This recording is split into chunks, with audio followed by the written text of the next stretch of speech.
Today, we're going to talk about political change, but in a totally different way. We're going to get past that whole cycle of big promises that sound amazing and then, well, they fizzle out. Instead, we're going to ask a much more interesting question. What kind of change can actually survive? You've been there, right? In a meeting, in a debate, someone gets fed up, slams their hand on the table and says this: "Enough talk. What are we doing?" And it feels like a breakthrough, like finally action. But here's a thought. What if that demand for a quick, decisive answer is exactly where we start to go wrong? And that really gets to the heart of it. When we shout for a solution, are we really trying to fix the deep, complicated problem for good? Or are we just looking for that satisfying feeling of a big, bold move? Because as we're about to see, those two things, they are almost never the same. Okay, so let's dive into part one, the allure of big fixes. Because before we can talk about a better way, we have to be honest about why we keep falling for these huge, sweeping solutions. They're just so tempting. I mean, there's a reason we love them. A big fix is comforting, isn't it? It has a name you can put on a headline, a date you can point to and say, see, that's when everything changed. It makes for a great story, a simple narrative. The problem is, that good feeling, it doesn't last. And yeah, that feeling fades fast. Which brings us to our second section, why grand plans unravel. We really need to get why these big, shiny promises almost always end up falling apart. And here's a fantastic way to think about it. The system isn't a machine that you can just switch parts on. It's more like a dense web. It's made of laws, sure, but it's also made of all these unwritten rules, habits, and what everyone just kind of expects. So when you yank on one single thread with your big new idea, you suddenly find it's connected to everything else in ways you never, ever saw coming. So you end up with this massive clash. You've got the promise of the heroic fix, a clean break, a fresh start, feels great. But then it hits the system's reality. That big idea gets bent and reshaped by all the other forces in the web. The initial excitement dies down, and then all sorts of weird, unintended consequences start popping up. So if the big heroic fix isn't the answer, then what is? Well, that brings us to our third point. It all starts with asking a better question. The whole shift in thinking doesn't begin with a new answer, it begins with a new question. See, this is where we usually start. It's this big, idealistic question. We sit around and try to design the perfect system on paper, imagining what it should look like in a perfect world. But now, check out this shift. This question is so much smarter.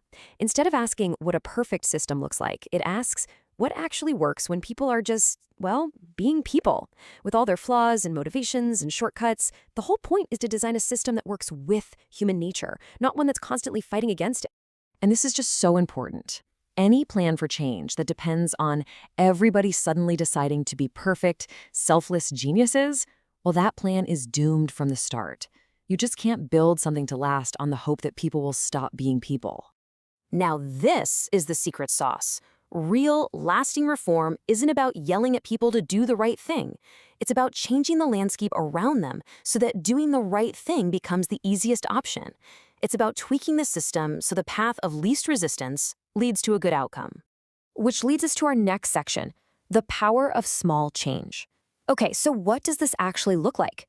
Well, as you're about to see, the stuff that really works is often the quietest, most unglamorous stuff you can imagine. Okay, I know these sound kind of boring, right? But they are so powerful. Evenly structured time, that just means a predictable calendar, so things can't be rushed through in a panic. Roles that build memory, that means not shuffling people around so often that no one ever becomes an expert. And early quiet scrutiny, that's about finding and fixing problems at the beginning before they blow up into a huge public fight.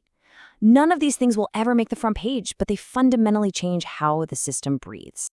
Now you might be thinking, this is all well and good, but what about the big issues? But the argument here is that the biggest problems don't just appear out of nowhere. They start small.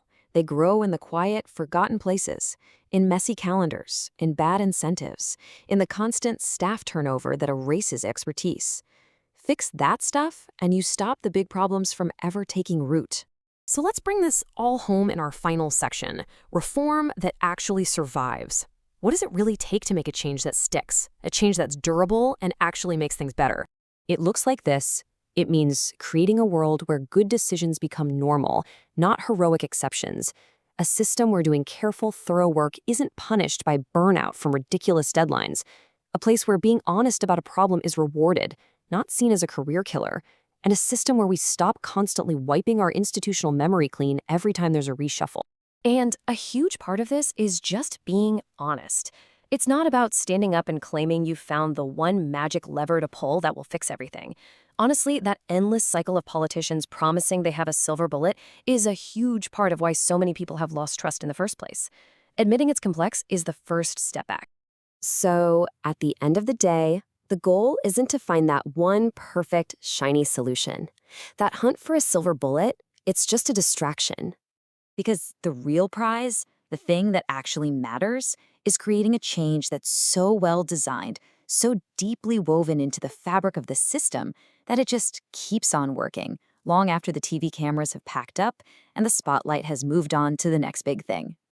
And that kind of leaves us with one final big question to think about. Maybe we've been looking for progress in all the wrong places. What if the most profound, most lasting reforms are the ones that are so boringly effective, so deeply embedded in the day-to-day that we barely even notice they're there at all?